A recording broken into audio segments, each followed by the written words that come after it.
आइए एक सफर पर चलते हैं। ये कोई ऐतिहासिक दौरा नहीं है, बल्कि ये मानवता के सबसे गहरे ज्ञान में, उसकी सबसे गहरी समझ में एक डुबकी लगाने जैसा है। हम सनातन धर्म के उस शाश्वत रास्ते को समझने की कोशिश करेंगे जो हजारों सालों से चला आ रहा है। तो ये सफ़र शुरू कहाँ से होता है? देखिए, कोई भी बड़ी खोज जवाबों से शुरू नहीं होती। वो शुरू होती है सही सवालों से। उन सवालों से जो हम सब कभी न कभी खुद से ज़रूर पूछते हैं। और सबसे पहला, सबसे बुनियादी सवाल, मैं कौन हूं? ये एक ऐसा सवाल है जो आत्मचिंतन के हर रास्ते का शुरुआती बिंदु है। और इसी से जुड़ा हुआ एक और बहुत गहरा सवाल मन में उठता है, मेरा मकसद क्या है? मेरे यहाँ होने का कोई मतलब भी है? ये वो तलाश है जो हमारी जिंदगी को एक दिशा देती है। और ये सवाल अकेले नहीं हैं। हम सब सोचते हैं, मैं यहाँ क्यों हूँ? हम सब दुख क्यों झेलते हैं? क्या इस जन्म और मृत्यु के खेल के पार भी कुछ है? ये वो सवाल हैं जो हजारों सालों से इंसानियत को मथते रहे हैं। और यहीं पर कहानी में एक बहुत ही दिलचस्प मोड़ आता है। जब दुनिया की बाकी सभ्यताएं इन सवालों के जवाब बाहर खोज रही थीं, तब भारत के प्राचीन ऋषियों ने कुछ एकदम अलग किया। उन्होंने बाहर देखने के बजाय अंदर झांका। और अंदर के इसी गहरी खोज से जन्म हुआ सनातन धर्म का। पर रुकिए, इसे सिर्फ एक धर्म समझना एक बहुत बड़ी भूल होगी। ये उससे कहीं ज्यादा है। ये हमारी अंदरूनी दुनिया को समझने का एक टाइमलेस मैप है, एक गाइड है। सनातन धर्म, इसका सीधा सा मतलब है शाश्वत मार्ग।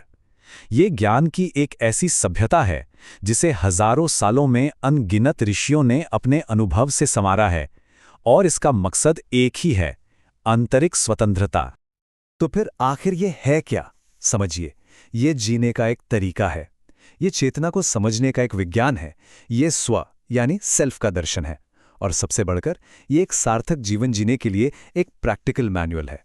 कमाल की बात है ना? चलिए, कुछ आम गलतफहमियों को भी दूर कर लेते हैं। देखिए, ये किसी एक इंसान ने नहीं बनाया, बल्कि इसे अनगिनत ऋषियों ने मिलकर संवारा है। ये किसी एक किताब तक सीमित नहीं है। ये तो ज्ञान का एक पूरा पुस्तकालय है। और ये कोई एक बंधी बंधाई मान्यता नहीं है, बल्कि ये सत्य की एक खुली खोज है। आज की इस भाग-दौड़ भरी दुनिया को देखिए। चारों तरफ भटकाव है, तनाव है, एक खालीपन है। ऐसे में ये हजारों साल पुराना ज्ञान आज शायद पहले से भी ज्यादा जरूरी हो गया है। ये उन चुनौतियों का हल देता है जिनका हम आज सामना कर रहे हैं। अब सवाल ये है कि ये ज्ञान हमारी रोजमर्रा की जिंदगी में कैसे काम आता है? ये जिंदगी के लिए एक पूरा ब्लूप्रिंट देता है। इसे 4 बड़े लक्ष्यों में बांटा गया है, जो एक संपूर्ण जीवन के लिए गाइड का काम करते हैं। इन्हें कहते हैं 4 पुरुषार्थ। ये जिंदगी के 4 स्तंभों की तरह हैं। पहला है धर्म, यानी सही तरीके से जीना और अपने कर्तव्यों को पूरा करना। दूसरा है अर्थ, यानी सही तरीके से धन कमाना। तीसरा है काम, यानी इच्छाओं की सही तरह से पूर्ति। और चौथा और अंतिम लक्ष्य है मोक्ष, यानी परम स्वतंत्रता। ये एक बैलेंस्ड जिंदगी का पूरा नक्शा है।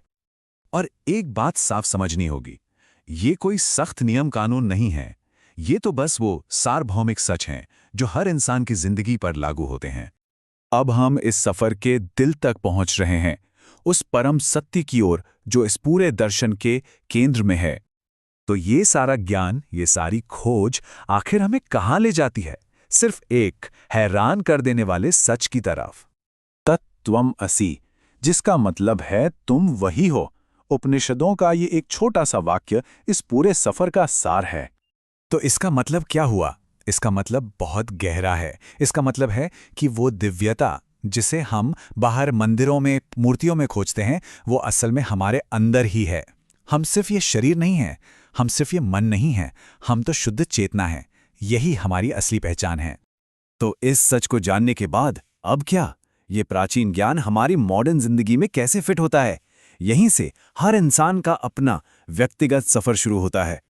इस रास्ते पर चलते हुए इंसान धीरे धीरे ये समझना सीखता है कि वो असल में कौन है, स्पष्टता और हिम्मत के साथ कैसे जीना है, तनाव और दुखों का सामना कैसे करना है, और कर्म, पुनर्जन्म और धर्म कैसे काम करते हैं। और इन सब को समझकर आखिरकार मन की शांति और आज़ादी को पाना है। तो ये सफ़र किसके लिए है? ये खोजियों के लिए है, विचारकों के लिए है, स्टूडेंट्स के लिए है, प्रोफेशनल्स के लिए है, मतलब ये हर उस इंसान के लिए है जो जिंदगी में कुछ गहरे जवाब ढूंढ रहा है। इसके लिए सिर्फ एक जिज्ञासु मन चाहिए। और इस खोज का रास्ता भी कोई छोटा मोटा नहीं है, ये बहुत विशाल है।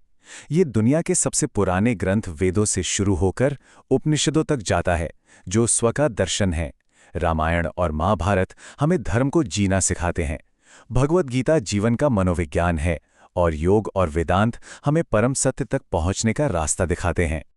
तो याद रखिए, इस पूरी यात्रा का मकसद जिंदगी से भागना नहीं है, बल्कि उसे पूरी तरह से समझना है। लक्ष्य आंख बंद करके मान लेना नहीं, बल्कि पूरी तरह से जाग जाना है। तो सवाल बस इतना है, क्या इस सफर की शुरुआत के लिए हम तैयार हैं?